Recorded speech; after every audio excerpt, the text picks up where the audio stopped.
আর বলবেন না মহারাজ, আজকে গিন্নি কাঁচা লঙ্কা দিয়ে কুচো চিংড়ির ঝালটা যা বানিয়েছিল না, খেতে খেতে দেরি হয়ে গেল। গোলগাপ্পি দেওয়ার আর জায়গা পাও না না? বিশ্বাস করুন, সত্যি খুব ভালো রান্না করেছিল গিন্নি, তাই আবার আরেক হাঁড়ি ভাত চড়াতে বললাম। আর সেটা খেয়ে আসতেই তো দেরি হয়ে গেল। আরো এক হাঁড়ি? মহারাজ কিছু মনে করবেন না, এই পাঠশালা বন্ধ করে সব গুছিয়ে তবে এলাম। সুপ্রভাত মহারাজ। সুপ্রভাত মহারাজ। প্রভাত আজকে আর শুনেই। তোমরা সবাই এত কুঁড়ে হয়ে গেছো যে কি বলবো। মহারাজ, এই কুড়েমির আসল কারণ হচ্ছে চর্বি। কথায় আছে, যত বেশি চর্বি তত তাড়াতাড়ি মরবি। আপনি কি বলতে চাইছেন মন্ত্রী মশাই, যে আমি তাড়াতাড়ি মরে যাব আর আপনি মজা দেখবেন? ঠাকুর ঘরে কে, আমি তো কলা খাইনি ব্যাপার হয়ে গেল। গোপালের একদম মোক্ষম জায়গায় আঘাত লেগেছে, যাকে বলে ওই আঁতে ঘা। তুমি বেশি কথা বলো না বৈদ্য, ছুঁচ করে চালুনির বিচার। হ্যাঁ, বৈদ্য তো দেরি করেই এসেছে। আমার মনে হয় প্রত্যেককে এমন ভাবে প্রশিক্ষণ দেওয়া দরকার যাতে তারা একটু চনমনে হয়ে ওঠে। হ্যাঁ মহারাজ, তাহলে আগামীকাল থেকেই শুরু হোক ব্যায়াম আর অস্ত্র শিক্ষা। হ্যাঁ, কুঁড়ে থাকলে রাজ্যের কোনো বিপদ আপদেই সভাসদেরা কাজে আসবে না। ঠিক বলেছেন মহারাজ। তাহলে আর দেরি কেন, চলো সবাই এখনই আমরা মাঠে যাই। এই তো মহারাজ, ভরপেট খেয়ে এলাম, এখনই মাঠে? ওসব অজুহাত দিয়ে লাভ নেই, চলো চলো চলো।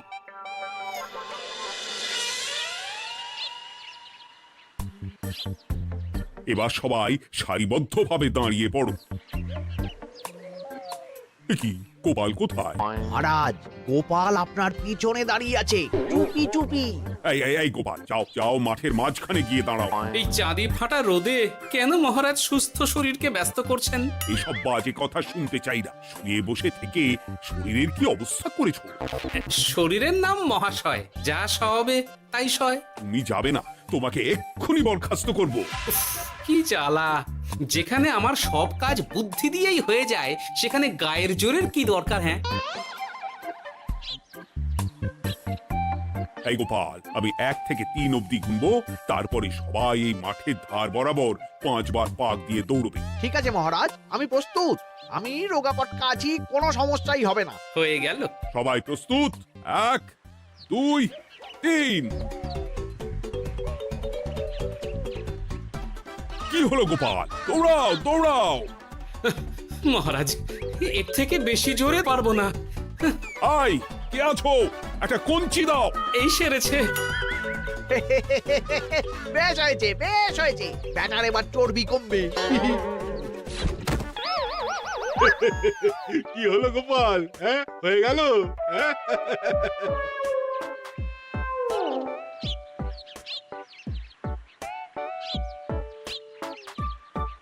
এই উল্টে উল্টি, আমাদের দাদু উল্টে গেছে। হ্যাঁ, তাই তো দেখছি। চল চল গিয়ে দেখি। উফ, চেহারার কি অবস্থা বানিয়েছো গোপাল, হ্যাঁ? এতটুকু দৌড়তে গেলেই চিটপটাং। তাড়িয়ে দিন মহারাজ, এরকম বেঢপ চেহারা সভাসদকে আমাদের দরকার নেই। না, তা বললে হবে নাকি গোপাল? তুমি এক্ষুনি বাড়ি চলে যাও, কালকে আবার মাঠেই দেখা হবে। এই দাদু বাড়ি চলো। ওরে বাবারে!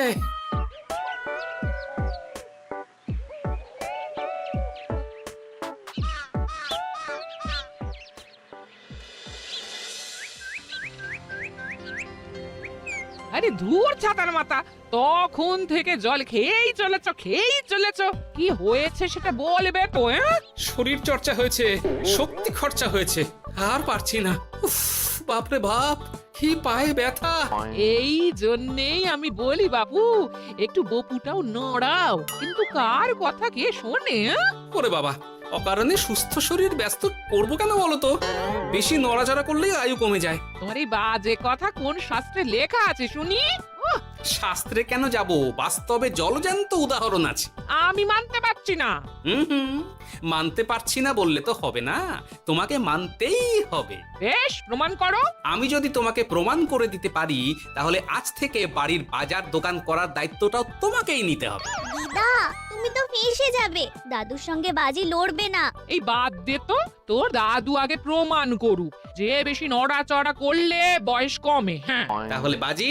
হ্যাঁ বাজি। আচ্ছা ঠিক আছে, বেশ। তুমি একটা পশুর নাম বলো তো, যারা খুব তাড়াতাড়ি দৌড়য়। ঘোড়া, হরিণ, চিতাবাঘ আরো আছে। আচ্ছা, এবার সবচেয়ে আস্তে আস্তে কোন পশু চলে এরকম একটা পশুর উদাহরণ দাও। কেন কচ্ছপ? এই তো পেয়ে গেছে উত্তর। এবার তুমি বলো তো, কচ্ছপ কত বছর বাঁচে, আর ঘোড়া, হরিণ, চিতাবাঘ এরা কত বছর বাঁচে? চিতাবাঘ, ঘোড়া কেউই 30 বছরের বেশি বাঁচে না, কিন্তু কচ্ছপ 300 বছরও বেঁচে থাকে। হেরেছে, হেরেছে, আমার বউ হেরেছে। উফ, জীবনের কত বড় চাপ নেমে গেল। হ্যাঁ, এই তুমি আমাকে এভাবে হারালে? তখনই বললাম দাদুর সঙ্গে বাজি লড়তে যেও না। নাও এবার খেলা সামলাও।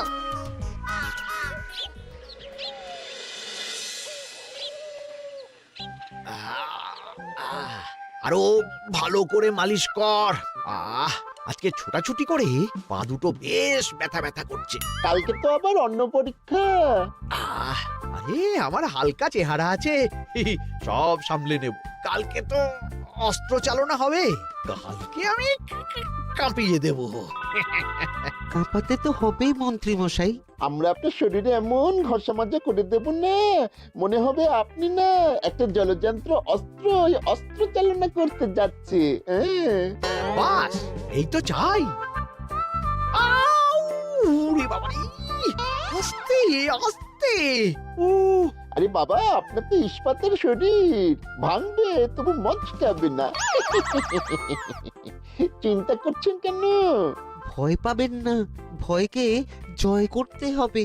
আরে আরে আরে, তো ওরা আমার কথাটার সাথে করছিসটা কি? মানুষটা মরে যাবে তো। চিন্তা করো না গিন্নি। বাবা, ওরা বলেছে আমার ইস্পাতের শরীর, ভাঙবে তবু মচকাবে না। একবার এই বুড়ো বয়সে হাত পা ভাঙলে কি সামলাবে শুনি? মন্ত্রীমশাই, আমাদের বকশিসটা দিয়ে দিন, আমরা কেটে পড়ি। বাবারে বাবা, দিচ্ছি। এনে এত খাটানোর পরে এই এতেই এখন খুশি থাক। হ্যাঁ,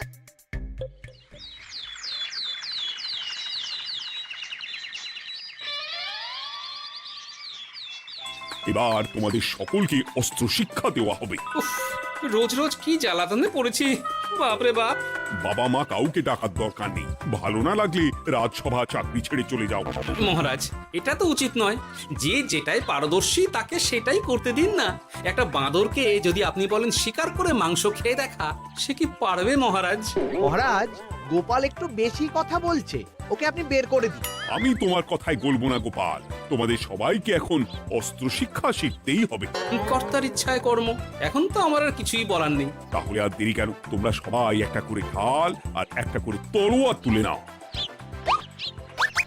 সেনাপতি, বলুন মহারাজ। তুমি সকলকে অস্ত্র শিক্ষা দেবে, তলোয়ার চালানো শেখাবে। এক এক করে প্রত্যেকে তোমার কাছে যাবে আর এক এক করে তুমি সবাইকে তলোয়ার চালানো শেখাবে। আচ্ছা মহারাজ, তাহলে ওই সবার প্রথমে চলে আসুন মন্ত্রী মশাই। হ্যাঁ, আমি প্রস্তুত। আমার শরীর ইস্পাতের মতো, ভাঙবো তবু মচকাবো না।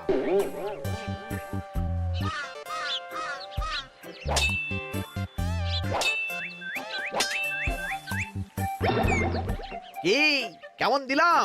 অত সহজ নয় সেনাপতি। আমি মন্ত্রী এমনি এমনি হইনি, আগে অস্ত্র শিক্ষা শিখে তবে মন্ত্রী হয়েছি। এটা কি হলো? হ্যাঁ, আপনি অস্ত্র শিক্ষায় পারদর্শী, কিন্তু আরো বিচক্ষণ হতে হবে। কারণ আজকে এই পাগড়ির জায়গায় আমি যদি তলোয়ার আপনার গলার দিকে চালাতাম, তাহলে কিন্তু আপনার এই ভবলীলা এখানেই সাঙ্গ হয়ে যেত। ঠিক আছে ঠিক আছে, মনে রাখবো। এবার বাকিদের তো ডাকো। হ্যাঁ, এরপরে তলোয়ার চালানো শিখতে আসবে গোপাল। গোপাল দাদু, গোপাল দাদু। বাবা বাবা বাবা, গোপাল তুমি আবার দলবল নিয়ে এসেছো। দেখি তোমার কত দম। গোপাল, তুমি প্রস্তুত হও। হ্যাঁ হ্যাঁ, আমি প্রস্তুত। ওরে বাবারে, এ তো ভয়ানক চাপের কাজ, আমাকে বেশ বেগ পেতে হচ্ছে। সামলাও গোপাল। না, আমাকে অন্য রাস্তা দেখতে হবে। সেনাপতি, মহারাজের দিব্যি, তুমি আমার দিকে তলোয়ার ঢাল বাড়াবে না। এই এই, এটা কি হলো? সত্যি তো, এটা কি হলো? গেল গেল গেল গেল গেল গেল গেল দুটিটা খুলে গেল গো। দেবো নাকি এবার কুচ করে কেটে? জিতে গেছি, জিতে গেছি। এটা কি হলো? শত্রুপক্ষ কখনো কারো দিব্যি শুনবে না। আর সেনাপতি, তুমি কি ওখানে দাঁড়িয়ে দাঁড়িয়ে মজা দেখছো? আমি কি করব মহারাজ, গোপাল যে আপনার দিব্যি দিয়ে দিল। গোপাল বেটা খুব চালাক। তাহলে এখন উপায়? ওসব গোপাল তোমাকে বোকা বানাবার জন্য করেছে। তুমি থুতি ঠিক করে আবার লড়াই চালিয়ে যাও। যথাজ্ঞা মহারাজ। কিরে নেবলা, তোদের দিদা আমার জন্য কি রান্না করে পাঠিয়েছে রে? এই তো ভাত, আলু সেদ্ধ, এই পুঁই শাকের ঝোল আর রুই মাছের ঝাল। আর তোদের যে তোষক বিছানার চাদর আনতে বলেছিলাম, এনেছিস তো? ওই তো দাদু, পুটির গুড়িতে আর বাকিরা সবাই ধরাধরি করে নিয়ে আসছে। ব্যাস, তাহলে তার কোনো চিন্তা নেই।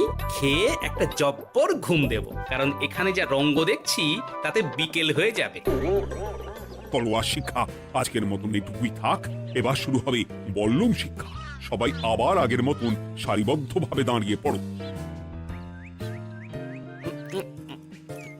আহ, তোদের দিদা ওই সবটা কিন্তু বেশ জবর বানিয়েছে। তোদের দিদার হাতের রান্নার কোনো তুলনাই নেই। আহা, কি স্বাদ! কি গোপাল আবার কোথায় গেল? এই তো মহারাজ, আমি এখানে ওই পুঁয়ের ঝোল আর রুইয়ের ছাল দিয়ে ভাত খাচ্ছি। এসব কি মাঠের মধ্যে খাওয়া? আরে শরীরটাকে তো রাখতে হবে। তাড়াতাড়ি খেয়ে এইদিকে এসো। আসছি আসছি আসছি।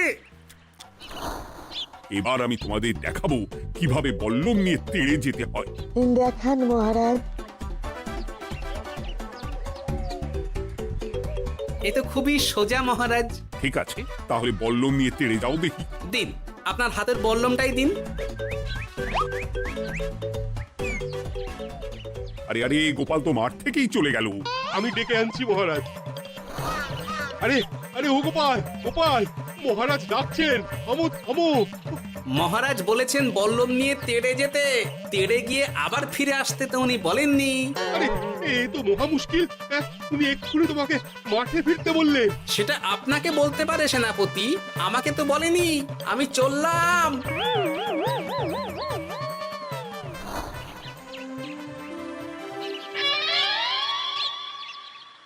উফ, বাবারে বাবা, কি ঝক্কি! অনেক বুদ্ধি করে মাঠ থেকে খাটে চলে এসেছি। আমি আর উঠছি না। এ কি বলি, তোমাদের তো এখন অস্ত্র শিক্ষা নেওয়ার কথা। হ্যাঁ, তোমার বলা নেই, কোয়া নেই, অমনি বাড়ি চলে এলে। আরে বাবা, ওইসব অস্ত্র শিক্ষা মানেই সুস্থ শরীরকে ব্যস্ত করা, অসহ্য খাটনি, অযথা কষ্ট। কষ্ট করলে তবেই কেষ্ট পাওয়া যায়। হ্যাঁ, তোমায় আমি আগেও বুঝিয়েছি, যেখানে বুদ্ধি কথা বলে সেখানে দেহের শক্তি নীরব দর্শক গিন্নি। আরে বাবা, সে না হয় বুঝলাম, কিন্তু মহারাজ তো ভালোর জন্য সবাইকে অস্ত্র শিক্ষা দেওয়ার চেষ্টা করছে না? আরে বাবা, যার যা কাজ তাকে সেটা করালেই পারে। মহারাজ তো সেটা বুঝতেই চাইছেন না। আমি এখন ঘুমো। দরজা খোলো গোপাল, দরজা খোলো। গোপাল, গোপাল, দরজা খোলো বলছি। ব্যাস, হয়ে গেল। একটু শান্তিতে ঘুমাবো তার জো নেই। দরজা খোলো গোপাল। বলুন মহারাজ। তুমি কি পেয়েছোটা কি গোপাল? রাজসভায় দেরি করে আসবে, তারপর অস্ত্র শিক্ষার সময় ফাঁকি বাজি দেবে। এভাবে তো আর তোমাকে মনে হচ্ছে রাজসভায় রাখা যাবে না। মহারাজ, গোপাল তো মুখের কথার লোক নয়, ওকে তাড়িয়ে দিই। কেন মহারাজ? আমি কি এমন মহাপাপ করেছি যে আমাকে তাড়িয়ে দেবেন? এই যে আমার কথা শুনছো না, এটাই তোমার অপরাধ। অপরাধ নেবেন না মহারাজ। পণ্ডিতের দায়িত্ব পুজো করা, সভাকবির দায়িত্ব কবিতা বলা, সাহিত্য চর্চা করা, আর আমার দায়িত্ব হাসি মজা করে আপনার মন ভালো রাখা। কিন্তু আপনি আমাকে জোর করে যুদ্ধের ময়দানে ঠেলে দিতে চাইছেন। এটা আমার ইচ্ছে। আমিও তো মহারাজ ইচ্ছে করলে অনেক কিছু করতে পারি। চোখ বন্ধ করে লক্ষ্য ভেদ করতে পারি, শুধু বুদ্ধি দিয়ে। আরে বাহ, এত বড় কথা! তাহলে মহারাজ, ওকে বলুন পরীক্ষা দিতে। কি পরীক্ষা? আমি একটা ঘরে বর্ম পরে দাঁড়িয়ে থাকবো। তোমার হাতে অস্ত্র দেব, আমার মাথায় একটা আপেল থাকতে হবে, আর তুমি কিভাবে আমার মাথা থেকে ওই আপেল ফেলতে পারো দেখব। এ তো খুবই সোজা।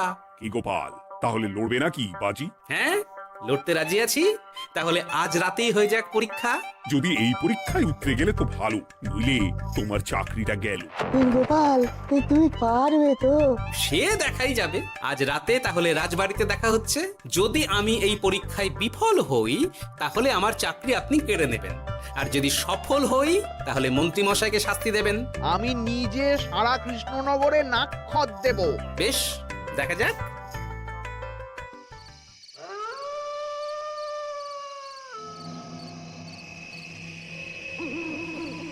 কি মন্ত্রীমশাই, ব্যবস্থা সব ঠিকঠাক হয়েছে তো? হ্যাঁ, এবার শুধু গোপালের পরীক্ষার পালা।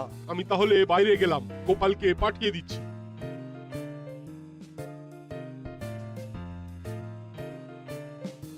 এবার যাও গোপাল, ঘরের ভিতরে যাও, দেখি তুমি কি করে মন্ত্রীর মাথা থেকে আপেল ফেলতে পারো। আপনি তো শুধু আমার চোখ ঢেকেছেন, আমার নাক মুখ কানও ঢেকে দিন, যাতে ঘ্রাণেন্দ্রিয় শ্রবণেন্দ্রিয়েরও সাহায্য না নিতে পারি। বেশ, তাহলে তাই হোক। আই, কে আছো?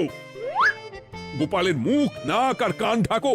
যথা আজ্ঞা মহারাজ। একটু একটু মোটা কাপড় দিয়ে নাক মুখ ঢাকো, হ্যাঁ, যাতে সেভাবে আপেলের গন্ধ না পাই। বেশ বেশ।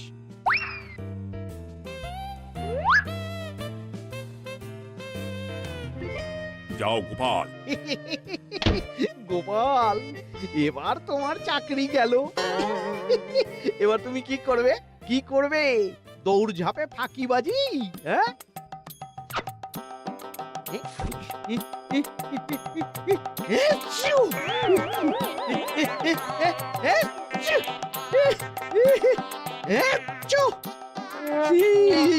গেল গেল গেল গেল গেল, আপেল পড়ে গেল। আপেল পড়ে গেল? মহারাজ, এর মধ্যেই গোপাল আপেল ফেলে দিয়েছে। ঘরের ভেতরে চলো।